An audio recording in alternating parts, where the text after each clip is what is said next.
Thank you so much for joining us on the Dwellynn Show. I'm your host, Ola Dantes. I've got an incredible guest with us today, Walli Miller. Hey, Walli.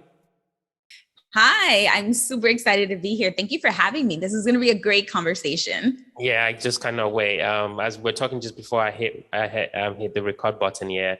So, we talk about real estate all the time, but real estate is not the majority of your portfolio, but I still think your story is fascinating. But I definitely want to hear it. So maybe just tell our listeners a little bit more about who you are, what you do, and kind of what you've been up to lately, actually. Yeah, absolutely. So, my name is Walli, and I am a financial coach, and I help high achieving professionals who feel overwhelmed by the thought of budgeting, saving, and investing. Mainly, people come to me, a lot of Gen Zers and millennials will come to me because they're like, look, I am terrified of investing.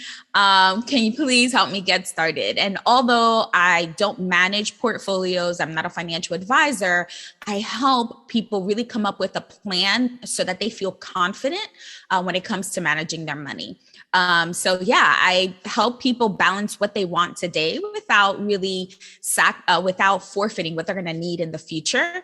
It's about financial goals, but also those lifestyle goals. And I started investing back in 2015, intentionally investing in 2015, right? Because I did have a 401k. I didn't know I was an investor, but I began intentionally investing in 2015, 2016, and I have since built a 7-figure portfolio. I was going to talk about that because when I listen to podcasts as well, I'm like, why should I listen to this person? Like, what are you trying to tell me? So you are a self-made millionaire, daughter of an immigrant, right? So both some, I think I can relate to both at some level. Definitely the first one, but also I'm an immigrant myself, not a son of an immigrant, so I can relate to that. So tell us a little bit more about that. I think it's kind of more of your story. I think let's kind of make it a little bit of the story before we kind of get into tactics. Yeah, absolutely. So, as you mentioned, I'm born and raised in New York City and actually grew up in the Bronx, which is the poorest borough of the city. And my family, we weren't in poverty, but we were definitely a low income family. We didn't have all of those, bells and whistles. We definitely only had what we needed. Occasionally we got what we wanted, but it was really about like at the start of the school year, you got one pair of shoes, maybe one or two outfits, and that was it. That was going to last you for the whole year. Conversations about money just didn't happen. Mainly what I learned about money was indirectly. It wasn't my parents teaching me how to invest or teaching me how to even balance a checkbook.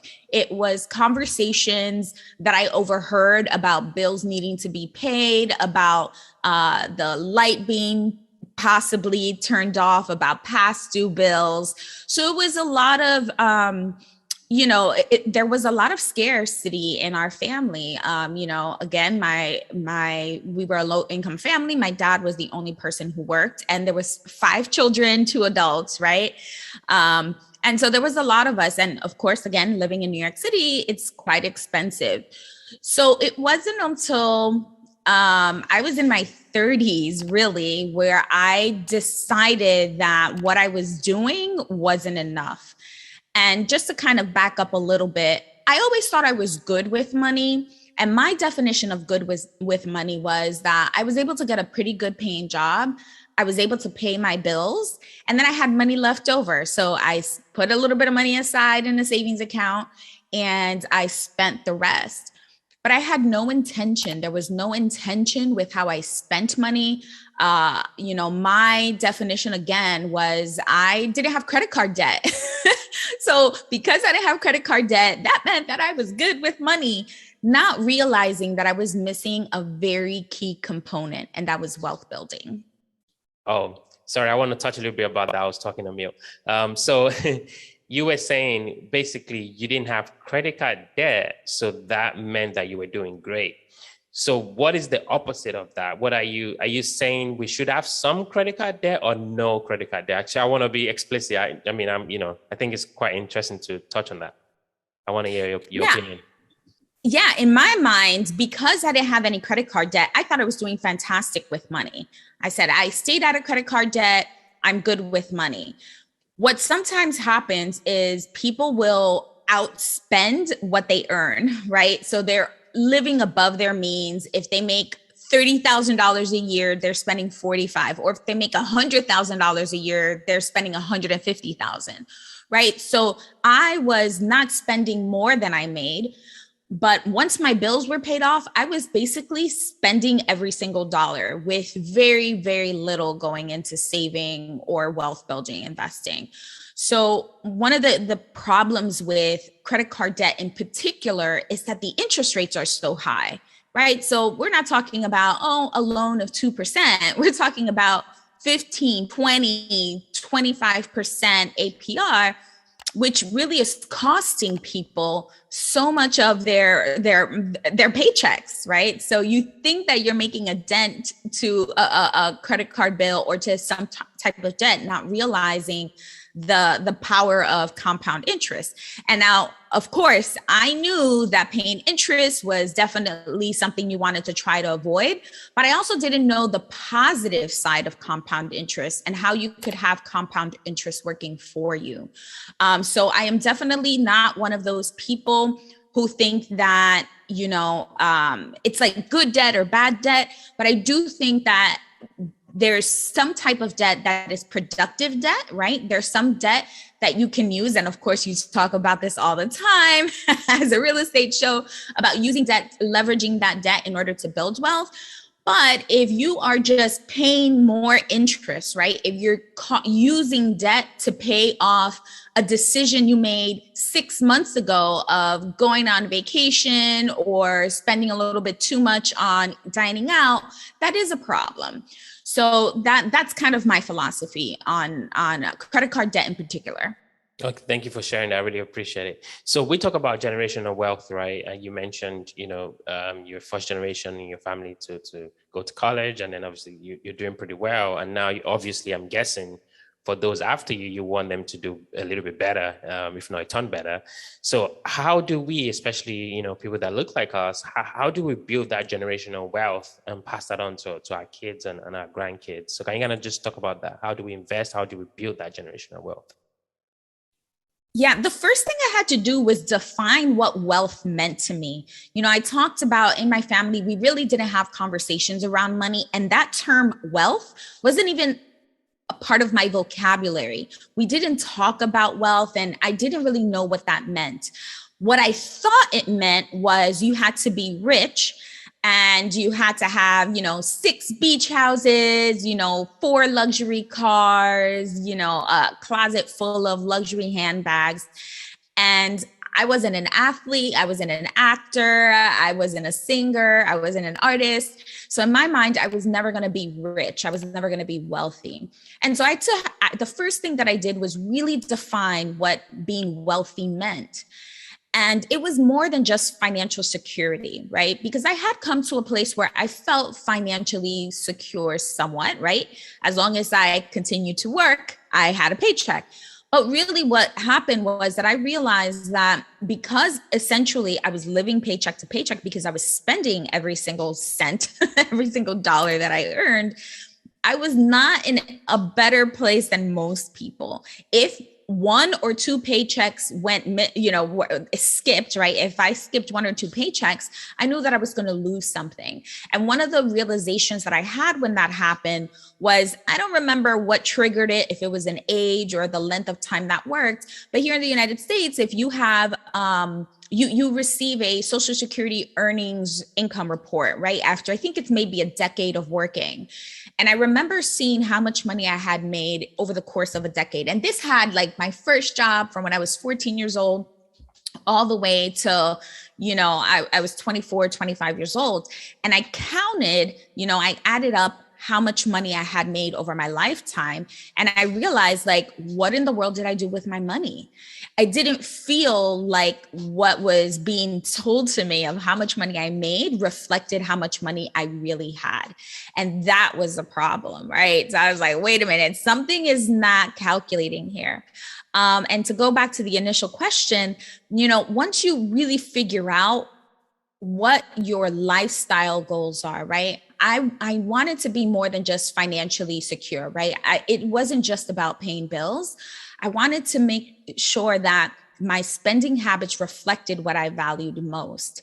And what I valued most at that time was a closet full of shoes and clothes. And it was just like, wait a minute, like there's so much more, there's so much more. I want to make sure that, I'm not worried that if I lost my job, if I got fired or whatever the case might be, that I was going to be living, that I was going to lose everything that I had worked for. And so that was sort of my aha moment.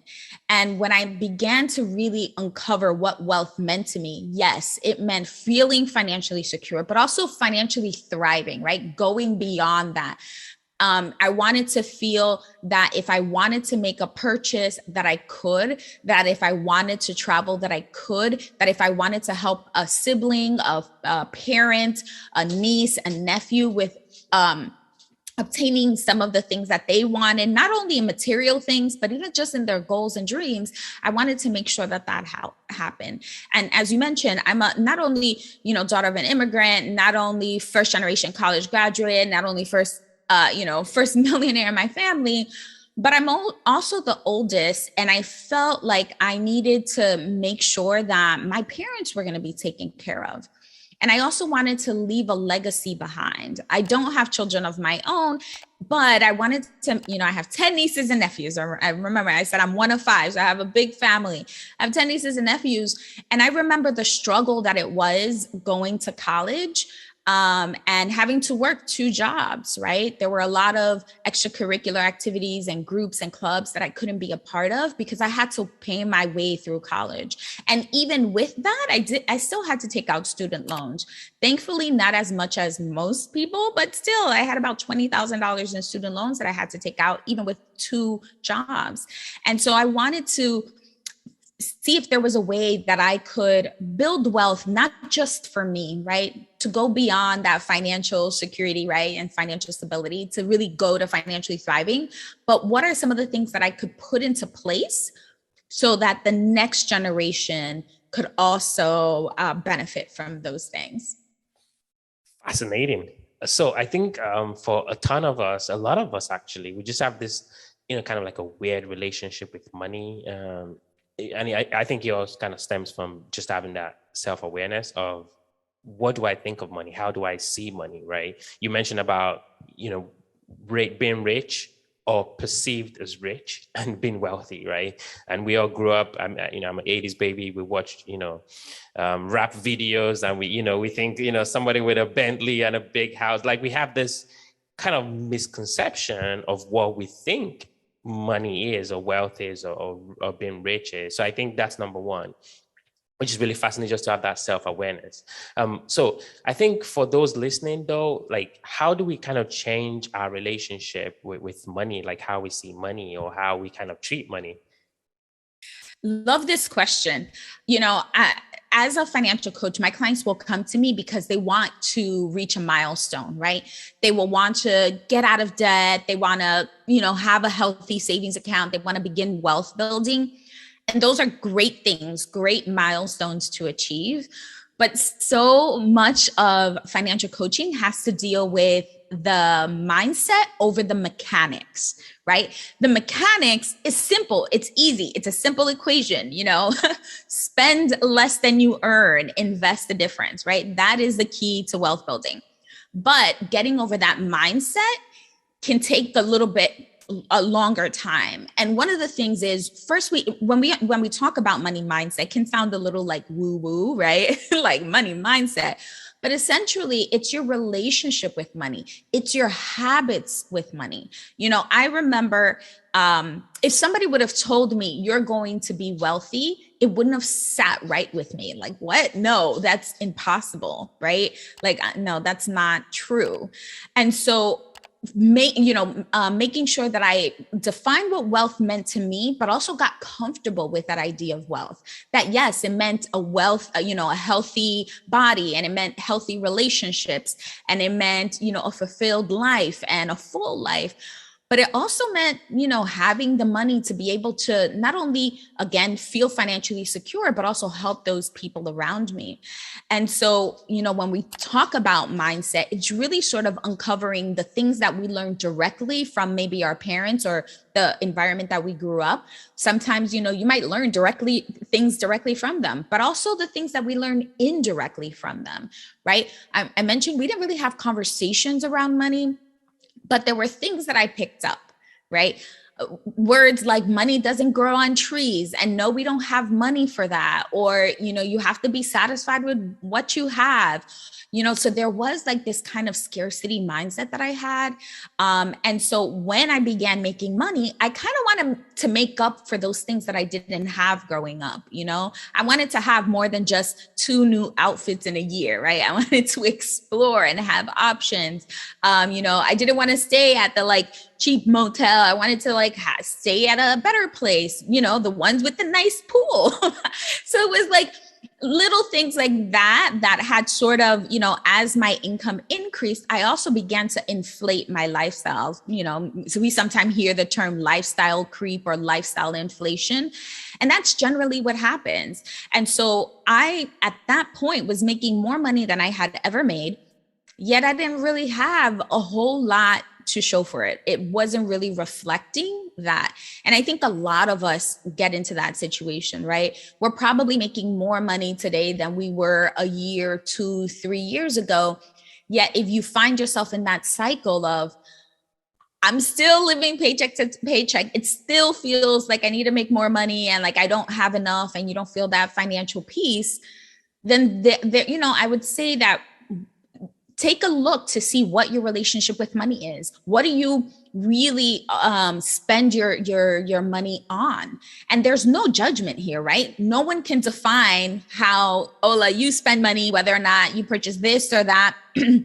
Or the same thing for me. There's probably some things that I use money for or spend money on that people are like, I would never spend money on that, right? So it's not about defining that, but it's about really making sure that when you look at your debit card, your credit card transactions, and you have that up for the last month or maybe 2 months, is your spending being reflected on the things that you value the most? This is so fascinating. I took so many notes. Mindset of a mechanics, lifestyle creep or inflation, financial peace. These are really good terms, actually. Because my next question was going to be, what does a financial coach do? But you've kind of just dismantled that question. So kind of to end, what is that one single thing that you've done that you think has got you to the 7-figure level? And then we kind of go to the quick rounds. Yeah, absolutely. So the first thing is really define what wealth means to you and then figure out how you can achieve that. As I mentioned, I knew how to spend money. And in some ways I knew how to save money, but because I wasn't intentional with the way I was saving, because I think it doesn't matter where in the world you live. We all know that you want to put some money aside, some resources aside for the future. But if you don't have a goal attached to it, it can seem kind of nebulous. I'm saving for what? Why are you saving? And so really attaching goals to that is important. And the same thing for building wealth. Why did I want to build wealth, right? Was it just so that I could say that I'm wealthy? No, for me, it was because I wanted to do a couple things. One was I wanted to be work optional. I didn't want to have to be tied to a job for the next 20, 30, 40 years. I couldn't imagine that. And this is coming from somebody who actually found a lot of fulfillment from my corporate job, right? It was very challenging and I really enjoyed it. But I knew that at the age of 50 or 60 or 65, that waiting that long to retire just didn't really flow well with me. So I wanted to have the option for financial independence and freedom. And so also, even when we talk about investing, you speak a lot about real estate investing. And I also have some real estate, but there's other ways of investing, right? So there's real estate, you can invest in stocks, and I'm going to include the stock market, not only, the stock market market, but even like cryptocurrency and things like that, but also investing in entrepreneurship and businesses, right? And so really identifying the type of investor you want to be. And although I do have real estate, I have to say, I'm a little bit of a lazy investor and I prefer the stock market. I don't have 6 or 7 computers. I'm not watching charts all the time. This is not about day trading. This is not about swing trading. This is about making one decision about my investing philosophy and then letting it ride. I prefer a passive approach to investing. And some people will say that's the slow method of investing. Okay, you might call that a slow method, but in my case, and because the stock market has been doing phenomenally well, in the last several years, like I feel pretty confident with what my plan is. So really define what wealth is, decide what type of investing asset you want to invest in. So whether that's real estate, the stock market, businesses, maybe a little bit of all. And then the type of investor you want to be. Do you want to have a more active approach or a more passive approach? I know you asked for one thing, but I feel like those are probably the 3 things that people should really think about. And even as I say that, you may not know the type of investor you want to be or the type of asset you want to have. So sort of, sitting down and really thinking about, your personality and your goals. No, I love it. Thank you so much for that. I mean, we can keep going on and on. Actually, I've thoroughly enjoyed this interview. I've learned so much myself, so I really, really enjoy, but we'll definitely dwelling into the quick round. These are going to be quick questions, quick answers. You ready, Ma? I'm ready. All right. First question. What makes you, Walli, different? What is that differentiating factor that separates you from the next girl or the next guy? I'm a money nerd and love to talk about investing. I can tell. Second question. What was the last book that you read? And what was the one thing that you picked up from that book? So I just reread one of my favorite investing books, and it's called The Simple Path to Wealth by J.L. Collins. It was actually the first book that I read that really helped me to understand investing. And I read it just recently. I read the whole thing again. So yeah, that investing doesn't have to be complicated. Love it. Final question. You've got 10 nieces and nephew. You're busy. You're a financial coach. I'm sure you're really busy. What do you do for fun?